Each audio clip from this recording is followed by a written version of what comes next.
आज पूरे देश भर में कांग्रेस ने प्रदर्शन किया और यह प्रदर्शन इसलिए हुआ क्योंकि नेशनल हेराल्ड मामले में ईडी की चार्जशीट में सोनिया गांधी और राहुल गांधी का नाम था। सोनिया गांधी और राहुल गांधी का नाम था।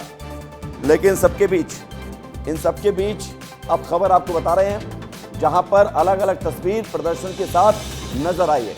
कांग्रेस के मुख्यालय से लेकर देश के कोने कोने से ये तस्वीरें सामने आई हैं।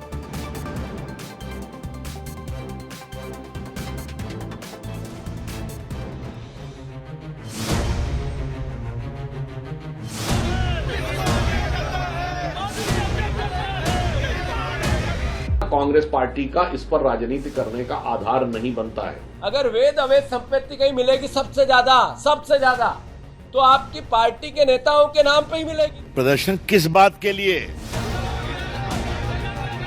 न तो कांग्रेस लड़ने वाली है, न सोनिया गांधी, प्रियंका गांधी, न राहुल गांधी। वो एक गांधी परिवार वो परिवार है जिसने अपनी निजी संपत्तियां इस देश के लिए दान कर दी हैं। आप उस पर इस तरह के आरोप लगाते हैं। सिर्फ छवि बर्बाद करने के लिए कोशिश जो कर रही है भाजपा और केंद्र सरकार, उसमें लगे हुए हैं।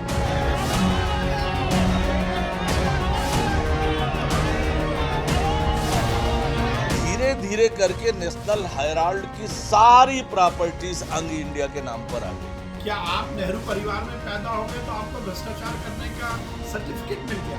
अपराध आप करोगे और सरकारी कार्यालय घेरने जाओ।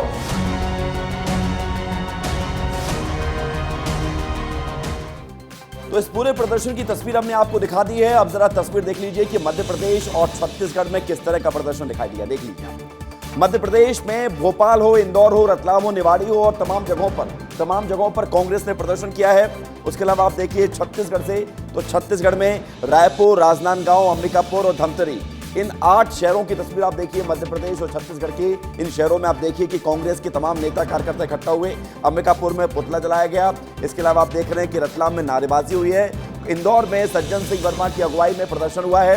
इसके अलावा आप देखेंगे कि भोपाल में और रायपुर में, राजधानी में, मध्य प्रदेश और छत्तीसगढ़ की राजधानी में भी प्रदर्शन किया गया है। तो ईडी के इस कार्रवाई के विरोध में कांग्रेस के नेता कार्यकर्ता सड़क पर उतरे। उधर छत्तीसगढ़ के मुख्यमंत्री विष्णुदेव साय ने कहा है कि बहुत दिनों से कार्रवाई चल रही है। सुन लीजिए छत्तीसगढ़ के सीएम को। बहुत दिनों से एजेंसी जांच कर रही है, ईडी जांच कर रही है और अपने तरीके से वो लोग काम करते हैं। ये तो बहुत दिनों से एजेंसी जांच कर रही है, ईडी जांच कर रही है और अपने तरीके से वो लोग काम करते हैं। तो सुना आपने, छत्तीसगढ़ के मुख्यमंत्री कह रहे हैं कि बहुत दिनों से कार्रवाई चल रही है, लेकिन इन सबके बीच समझना ही जरूरी है कि आखिर नेशनल हेराल्ड क्या है। आप ये सोच रहे होंगे नेशनल हेराल्ड क्या है, तो आपको बताते हैं। दिखाइए, नेशनल हेराल्ड को समझने की कोशिश करते हैं। नेशनल हेराल्ड क्या है, तो इसका सबसे सटीक जवाब है कि ये एक अखबार है। 1938 में नेहरू ने इसकी स्थापना की थी। नेशनल हेराल्ड का मतलब होता है पथ प्रदर्शक, जो रोशनी दिखाए। AJL कंपनी के पास इसका स्वामित्व था। नेशनल हेराल्ड के बारे में खबर आपको बता रहे हैं। AJL एक कंपनी थी, इसके पास इसका स्वामित्व था।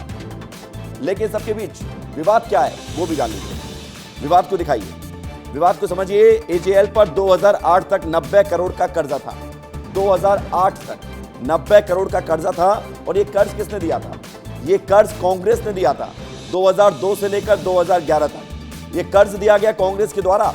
लेकिन सबके बीच खबर क्या है कि यंग इंडियन कंपनी एक बनाई जाती है और ये कंपनी AJL का अधिग्रहण कर लेती है, इस कंपनी को टेक ओवर कर लेती है। इसके अलावा 50 लाख देकर AJL की 99% की हिस्सेदारी कांग्रेस को मिल जाती है। किसको मिल जाती है? यंग इंडियन को। और कांग्रेस इससे क्या जुड़ी बता देते हैं आपको। यंग इंडियन में सोनिया और राहुल की 76% हिस्सेदारी है। तो ये हमने आपको बताया। अब सबसे बड़ी बात है, ईडी के आरोप क्या है, जल्दी से ये भी जान लीजिए। ईडी के आरोप ये हैं कि कांग्रेस नेताओं ने साजिश के तहत AJL का अधिग्रहण किया और 2000 करोड़ की संपत्तियों पर कब्जे के लिए यह अधिग्रहण किया गया।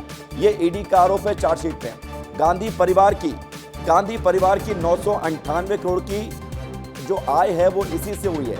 और ये आय जो है उचित तरीके से नहीं हुई है, अनुचित तरीके से हुई है, जिसको लेकर ये पूरा केस बनता है और अब इसमें सजा की मांग की जा रही है। तो इस पूरे मामले को लेकर ये पूरे देश भर में प्रदर्शन हुआ है।